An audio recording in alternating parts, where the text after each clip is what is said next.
F3 ambience mall आपके लिए लाई है एक और फैसिलिटी।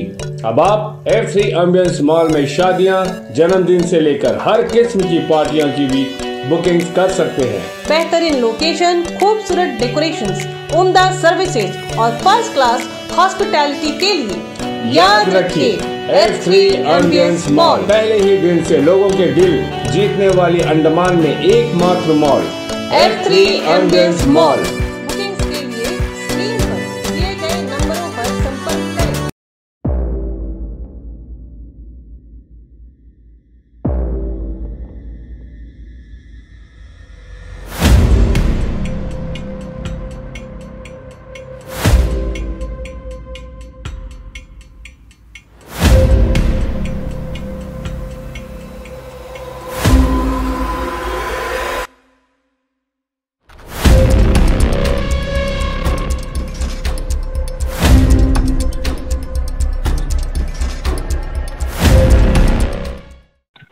हेलो, मेरे बुआ भी लिखा।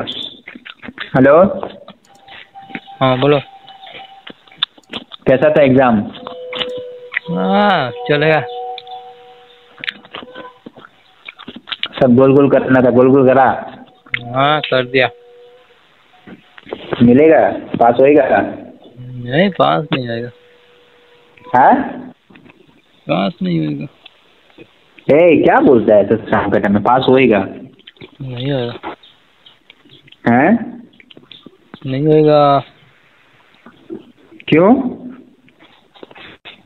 छोड़ दिया कुछ क्वेश्चन। हम तो सब कर रहे हैं, हम लोग को थोड़ा बता के भी दिया था। हाँ? हम लोग थोड़ा बता के भी दिया सर लोग। क्या आंसर थोड़ा बता के भी दिया। कौन? सर लोग। हाँ दिया रे। कैमरा नहीं है जनरल में, नहीं बोलने को मना किया। अंदर सब सेटिंग जा रहा है, तुमको पता जनरल के अंदर। मतलब तुम पास है? सब बता के दिया सर, एक एक करके। तुम पास है? मतलब सब नहीं बता के दिया, 100 में तुमको 70% बता के दिया, 30% हम लोग लिखने बोला।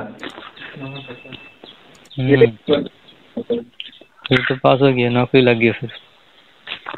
नमस्कार, मैं यामी न्यूज़ अंडमान 24/7 में आप सभी का स्वागत करता हूं। आज हम आए हैं जवाहरलाल नेहरू राजकीय महाविद्यालय। यहां के जो प्रिंसिपल हैं शर्मा जी और फैकल्टी मेंबर्स, हम इनसे मिलेंगे। और सोशल मीडिया में जो वायरल खबर चल रही है कि MTS एग्ज़ाम के दौरान घपला हुआ था, जहां पे MTS के जो एग्ज़ाम के दौरान जो इन्विजिलेटर्स थे उन लोगों ने बच्चों की मदद की है। ये एक चीटिंग का मामला सामने आया है और इस खबर की जो सोर्स है वो मात्र एक फ़ोन कॉल है।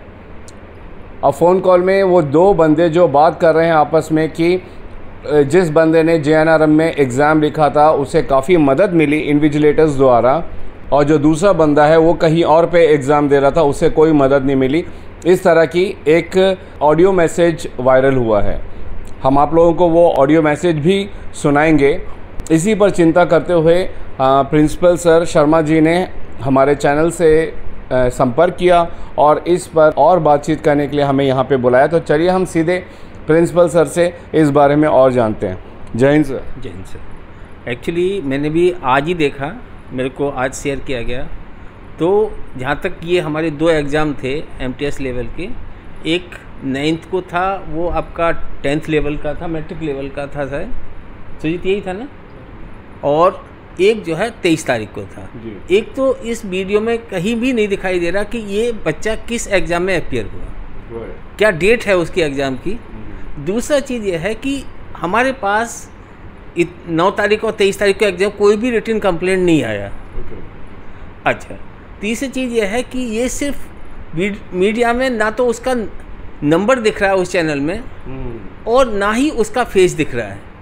यदि कहीं कुछ हुआ है तो खुल के सामने आना है और हमें बताना है कि इस रूम में ये चीज़ हुई।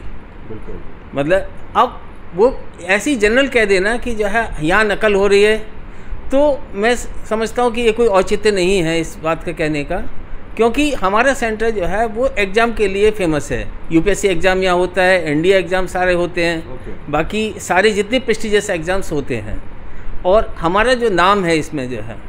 अब मैं तो कहूँगा इन पर जो है हम भी जो है एक कंप्लेंट लॉन्च करेंगे कि बिना हमसे वेरीफाई किए इन्होंने जो है एक न्यूज़ को वायरल किया, जिससे समाज में बहुत कष्ट हो सकता है।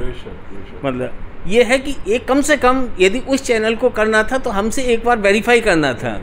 किसी इंस्टीट्यूशन को बदनाम करना ये जो है कहाँ तक उचित है वो मैं नहीं समझता। जो है मीडिया सिर्फ अपना टीआरपी के लिए यूज होता है तो वो जो है मीडिया के लिए भी जो है एक खतरा है।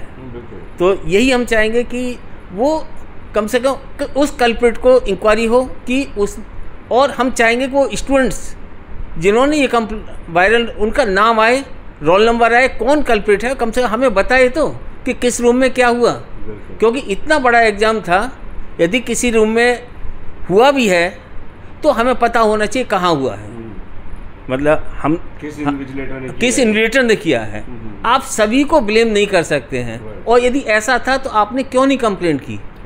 क्योंकि यदि आपको ये लगता है कि जेएनआरएम में हुआ तो आप आज इतना दिन हो गया, 9 तारीख और 23 तारीख को बहुत दिन है, आपको कम से कम राइटिंग में कंप्लेंट लानी थी, मेरे पास आना था, तो कम से कम उस चीज़ का हम सॉल्यूशन देखते और इसकी इंक्वायरी बैठाते।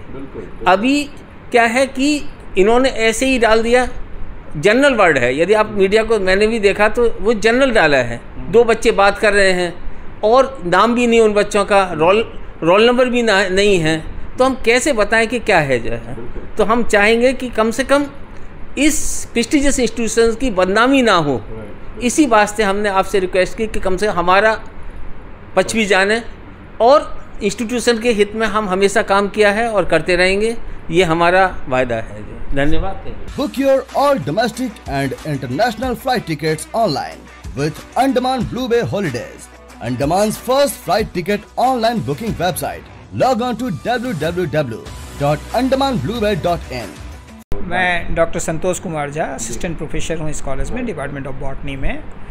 हम लोग बहुत सारे एग्ज़ाम कराते हैं, यूपीएससी जैसी प्रेस्टिजियस एग्ज़ाम कराते हैं। अर्लियर नेट का यहाँ सेंटर था और ढेर सारे पौंडीचेरी यूनिवर्सिटी की तो कराते हैं, इग्नो का सेंटर है। तो एक एग्जामिनेशन सेंटर के रूप में हमारा रेपो है, और ये एक बिल्कुल अनआइडेंटिफाइड कॉल जिसमें कोई नंबर डिस्प्ले नहीं हो रही है, कोई कितना सही तथ्य है या नहीं है ये कुछ नहीं बताया जा रहा है, कौन कंप्लेनेंट है, कौन बात कर रहा है ये डिस्क्लोज नहीं है, कोई रिटन कंप्लेंट नहीं डाली गई, और इंस्टीट्यूशन को बदनाम करने के लिए जैसा एक वायरल किया जा रहा है, ये अच्छी चीज़ नहीं है। मीडिया की तरफ से भी हम लोग हमेशा मीडिया का सम्मान करते रहे हैं, और मीडिया 4th पिलर है। गलत हो रही है तो उसको सामने भी लाना चाहिए, अन्यथा ऐसी चीज़ों को अनवेरीफाइड पब्लिश करना और सर्कुलेट करना ये तो उचित नहीं है। संस्थान की बदनामी हो रही है, खासकर जो चीज़ें नहीं हुई है, ऐसा कुछ हुआ नहीं है, एग्जामिनेशन बिल्कुल फेयर हुआ है।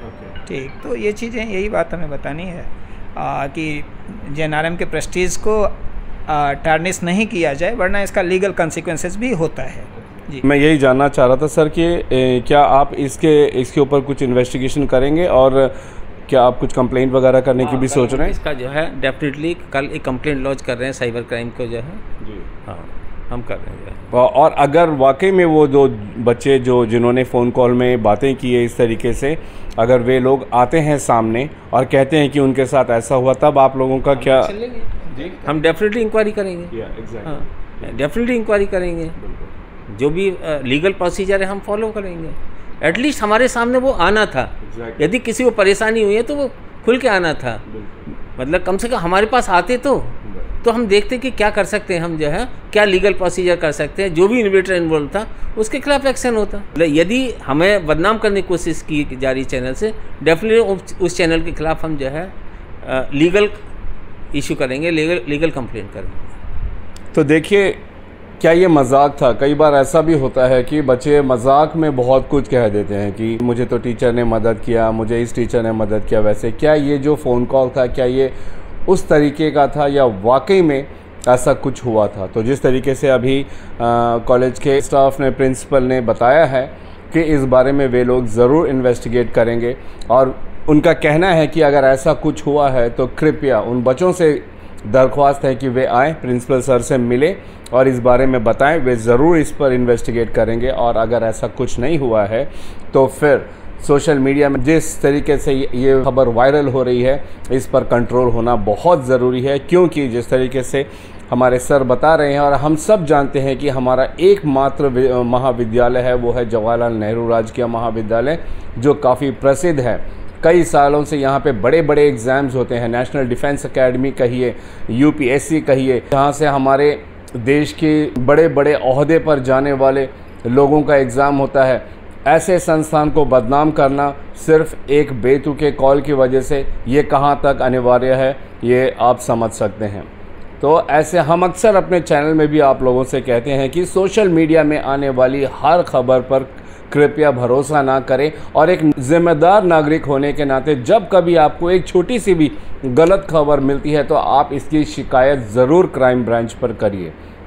एडमिनिस्ट्रेशन से इस बारे में ज़रूर बताइए, क्योंकि एक भ्रम से पूरे समाज में बहुत कुछ गलत हो सकता है और हम इसी समाज में रहते हैं। इसकी भलाई के लिए ये हमारा भी फ़र्ज़ बनता है कि हम ऐसे किसी भी भ्रमित संदेश को आपस में ना फैलाएं, ताकि हम सब सुख चैन से रह सकें। हम धन्यवाद करेंगे सर आप लोगों का हमारे चैनल को बुलाने के लिए और हमें हमारे साथ ये बातें साझा करने के लिए, और हम उम्मीद करते हैं कि जल्द से जल्द इस खबर की जो भी सच्चाई है ये सामने आ जाएगी। कैमरा पर्सन दीपिका सोनी के साथ मैं यामीन, न्यूज़ अंडमान 24/7। नमस्कार।